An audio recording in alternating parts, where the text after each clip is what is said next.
Hello friends, आज के इस वीडियो में हम बात करेंगे एक ऐसी न्यूज़ के बारे में जो आपके लिए जानना बहुत ज़्यादा इंपॉर्टेंट है। अगर आप लोगों ने इस वीडियो को पूरा लास्ट तक नहीं देखा तो यकीन मानो 31 दिसंबर के बाद में आपका जो बैंक अकाउंट है, आपके जितने भी ऐसे डॉक्यूमेंट है, ऐसी आपकी चीज़ें हैं, सर्विसेज हैं जिन पर आपका आधार और पैन कार्ड दोनों लगे हुए हैं, तो वो 31 दिसंबर के बाद में बंद हो जाएंगी। जैसे कि आपका बैंक अकाउंट, जिससे आप कोई भी लेन देन नहीं कर पाएंगे, आपका खाता फ्रीज कर दिया जाएगा और आप उससे ना ही चेक के जरिए, ना ही एटीएम के जरिए और ना ही फॉर्म के जरिए पैसे निकाल पाएंगे। अब देखो, सरकार ने एक अपडेट दिया है सभी लोगों को।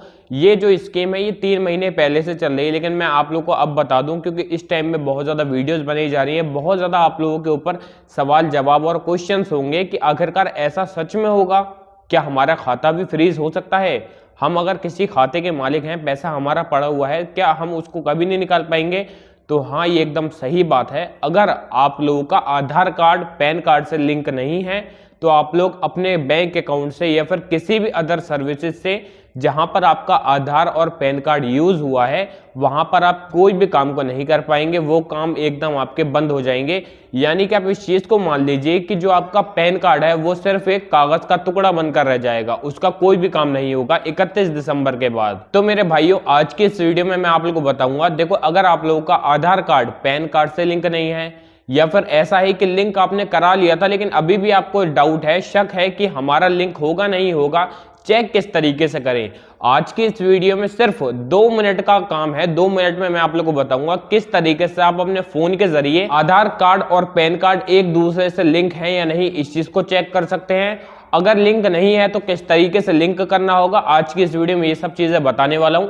अगर वीडियो पसंद है, वीडियो को लाइक जरूर कर देना, चैनल को सब्सक्राइब करे बिना मत जाना। अगर ऐसी वीडियो आप लोगों को देखना पसंद है तो मेरी इस वीडियो को अपने 2-4 दोस्तों तक शेयर कर देना और एक प्यारा सा कमेंट करे बिना मत जाना। अब देखो, इस वक्त में सरकार सभी डॉक्यूमेंट को लेकर बहुत ज्यादा चर्चे में है, क्योंकि इस वक्त में सरकार ने इस चीज को बोला है कि जो आपका आधार कार्ड है वो हर डॉक्यूमेंट से लिंक होना चाहिए। अब ज्यादातर डॉक्यूमेंट तो हमारे आधार कार्ड के जरिए ही बने होते हैं, तो उनके लिए इतना ज्यादा नहीं बोला गया है। बोला गया है सिर्फ पैन कार्ड के लिए कि पैन कार्ड आधार कार्ड से लिंक होना चाहिए, तभी आप कोई अपने बैंक से बड़ा लेन देन कर सकते हैं।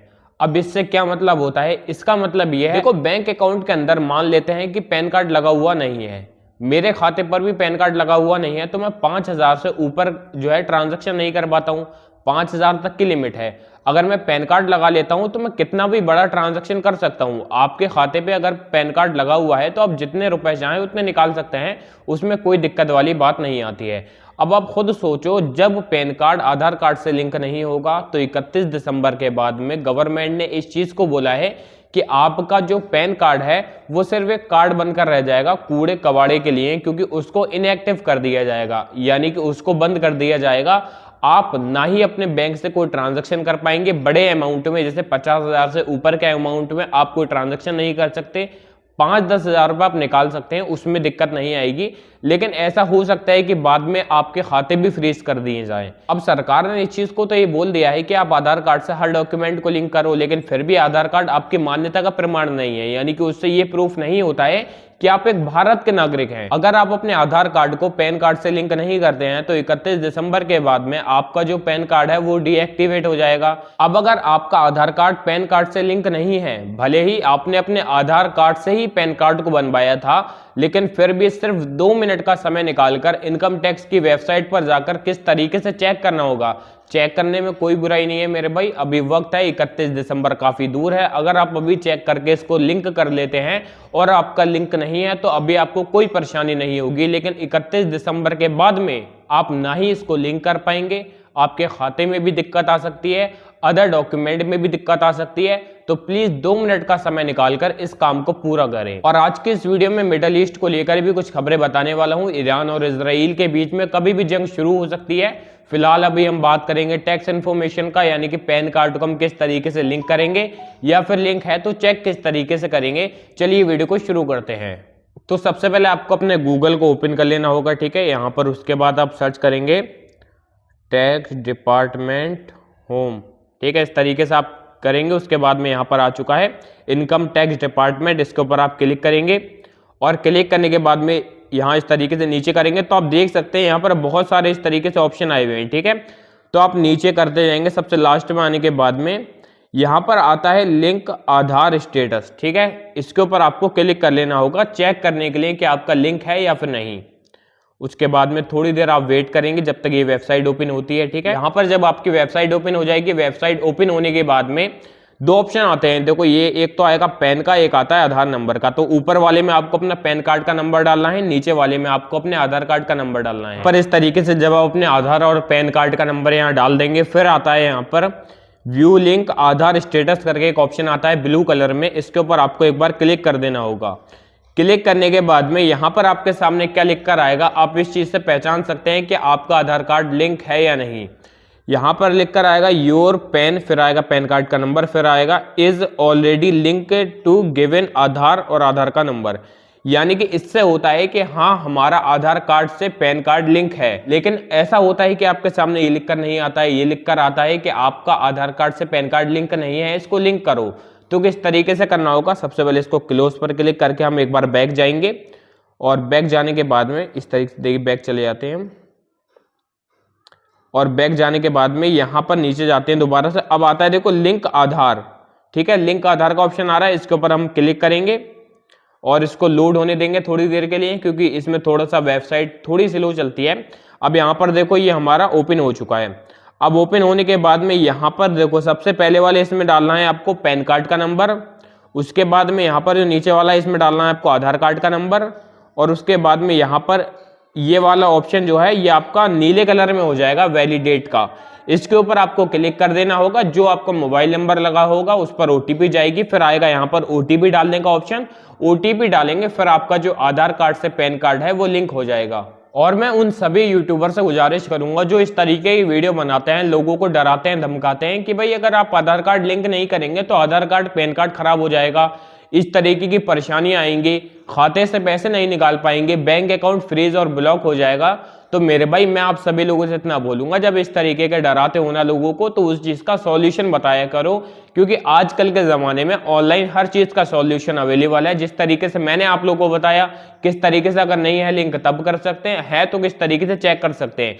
तो मेरे भाई हाथ जोड़कर गुजारिश है, ऐसे लोगों को मत डराया करो प्लीज, उनको आप सॉल्यूशन बताया करो कि अगर लिंक नहीं है तो किस तरीके से करें। आइए अब चलते हैं मिडल ईस्ट की तरफ। मिडल ईस्ट से इस वक्त में काफी ज्यादा खबरें आ रही हैं। पता ये लग रहा है कि इजराइल को ईरान से डर लग रहा है। इजराइल डर रहा है ईरान से, कहीं आने वाले वक्त में उसको ऐसा महसूस हो रहा है कि आने वाले वक्त में इजराइल से कहीं ईरान ज्यादा बड़ी जंग तो ना कर ले, कहीं ज्यादा बड़ी जंग का कोई खतरा है। अब इजराइल डर क्यों रहा है? इजराइल डर इसलिए रहा है क्योंकि ईरान जो है लगातार इस वक्त में अपने मिसाइलों के भंडार को बढ़ाता जा रहा है। और इस वक्त में इजराइल के प्रधानमंत्री नेतन्याहू लगातार अमेरिका से भी बात कर रहे हैं और वो ट्रंप से मुलाकात करने के लिए काफी ज्यादा कोशिशें कर रहे हैं। और मुलाकात होने के बाद में उनका ये सवाल रहेगा ट्रंप से, क्या इजराइल से ईरान को कोई खतरा है? क्या ईरान सन 2026 में इजराइल पर हमला कर सकता है? तो इसलिए आपको भी तैयार रहना होगा, क्योंकि इस वक्त में लगातार इस तरीके की खबरें आ रही हैं कि ईरान इस वक्त में अपने मिसाइल के भंडार को बढ़ाता जा रहा है। जैसे कि आपको पता होगा अभी बीच में जो जंग हुई थी इसके अंदर भी ईरान ने काफी ज्यादा मिसाइलों का इस्तेमाल किया था, लेकिन इसके बावजूद भी मिसाइलें इस वक्त में उसने बनाना बंद नहीं किया है, क्योंकि इस तरीके की फोटोज वीडियोस खबरें आती रहती हैं। सैटेलाइट के जरिए इन सभी देशों के ऊपर नजर रखी जाती है और इनका मालूम किया जाता है कि आखिरकार कौन सा देश किस तरीके की प्लानिंग कर रहा है। इसलिए ईरान और इजराइल के बीच में कभी भी कुछ भी हो सकता है। ईरान की तरफ से लगातार यही बोला जाता है कि हम भी पूरी तरीके से तैयार हैं। इजराइल की तरफ से भी यही जवाब आता है कि हम भी पूरी तरीके से तैयार हैं। अब इस बात को भी हम नहीं झुटला सकते, क्योंकि पहले भी लगातार बहसबाजी हुई थी और फिर अचानक से ईरान और इजराइल के बीच में जंग शुरू हो गई। ये जो जंग शुरू होगी ये गाजा को लेकर नहीं होगी, बल्कि ये जंग शुरू होगी ये होगी ईरान जो इस वक्त में लगातार परमाणु हथियारों को बनाने की तैयारी में लगा हुआ है, इस चीज को रोकने के लिए होगी। इसमें गाजा का कोई भी लेना देना नहीं है। इसलिए ये जंग हो रही है क्योंकि ईरान इस वक्त में अपने परमाणु हथियारों पर बहुत ज्यादा ध्यान दे रहा है और इजराइल इन सभी परमाणु हथियारों को रोकना चाहता है। इस साल भी जो जंग हुई थी ये गाजा को लेकर नहीं हुई थी, बल्कि इस साल भी ईरान ने लगातार इजराइल के अंदर घुसकर तबाहीबाजी की थी। इजराइल ने भी लगातार ईरान के अंदर हमले करके उनके बहुत बहुत बड़े अधिकारियों को मारा था। और उस वक्त में भी ये लड़ाई गाजा को लेकर नहीं थी, बल्कि ये जो लड़ाई थी ये थी परमाणु हथियार बनाने को लेकर। अमेरिका और इजराइल ये चाह रहे हैं लगातार कि ईरान परमाणु हथियार ना बनाए, लेकिन ईरान परमाणु हथियार रेगुलर बना रहा है और अपने यूरेनियम को भी बचाकर रख रहा है। हमले तो काफी बड़े बड़े किए गए थे, लेकिन ईरान का परमाणु हथियार बनाने का काम नहीं रोका गया। तो इसीलिए ईरान को परमाणु हथियार बनाने से रोकने के लिए अमेरिका और इजराइल कभी भी मिडल ईस्ट के अंदर किसी भी तरीके की हरकत कर सकते हैं। फिलहाल इसके अलावा एक और खबर यह है कि गाजा के अंदर सीज फायर हो रहा है। बताने लायक तो खैर कुछ नहीं है, लेकिन जैसे भी लोग थे अभी थोड़ी बहुत ऐसी हालात में चल रहे हैं, क्योंकि वहां पर ज्यादा घर सही तरीके से मौजूद नहीं है। बहुत सारे लोग इस वक्त में ठंड के मारे भी जो है परेशान है, क्योंकि इस वक्त में वहां पर ठंड का मौसम है और वहां पर ठंड के मौसम में अक्सर बरसात होती रहती है। लोग टेंट में रहने की कोशिश करते हैं, लेकिन टेंट भी बारिश के मारे भीग जाते हैं। इसलिए इस वक्त में वहां पर बहुत सारे लोगों को मुश्किल का सामना करना पड़ रहा है। फिलहाल गाजा के अंदर अंतर्राष्ट्रीय सेना भेजने की बात हो रही थी। पाकिस्तान ने बोला था कि हम अपनी सेना को भेजेंगे, और अमेरिका ने पाकिस्तान से ये बोला था कि तुम अपने 20,000 सैनिक को वहां पर भेजना। अमेरिका ने इस पर हाँ भी भरी थी, लेकिन इस वक्त में अगर बात की जाए तो पाकिस्तान बोल रहा है कि हम 3500 लोगों की आर्मी गाजा के अंदर भेज सकते हैं, क्योंकि इस वक्त में पाकिस्तान के पास में भी सेना नहीं है। और पाकिस्तान की तरफ से गाजा के अंदर जो सैनिक भेजने की बात हो रही है, इनकी सैलरी बहुत ज्यादा कम रखी गई है, इसलिए बहुत ज्यादा कम लोग जाएंगे। खैर 20,000 तो नहीं जा पाएंगे, 3,000-3,500 हो सकता है कि ये चले जाएं। यहाँ तक 90% चांस ये है कि हमास उनको मार देगा। फिलहाल पाकिस्तान अमेरिका और गाजा के बीच में फंस चुका है। अमेरिका रेगुलर प्रेशर डाला है कि जो अंतर्राष्ट्रीय सेना वहां पर तैनात की जा रही है उसमें तुम भी अपनी थोड़ी बहुत आर्मी को भेजो, लेकिन इस वक्त में उसके हालचाल एकदम ठीक नहीं है। तुर्की वहां पर सेना भेजना तो चाहता है, लेकिन इजराइल उसके साथ में नहीं है। इजराइल उसे वहां पर भेजने से मना कर रहा है। तो इस वक्त में गाजा का फ्यूचर एकदम सामने नहीं दिख पा रहा है। अगर आपको आज की वीडियो पसंद आई हो तो वीडियो को लाइक करके चैनल को सब्सक्राइब करना मत भूलना। जय हिंद, जय भारत।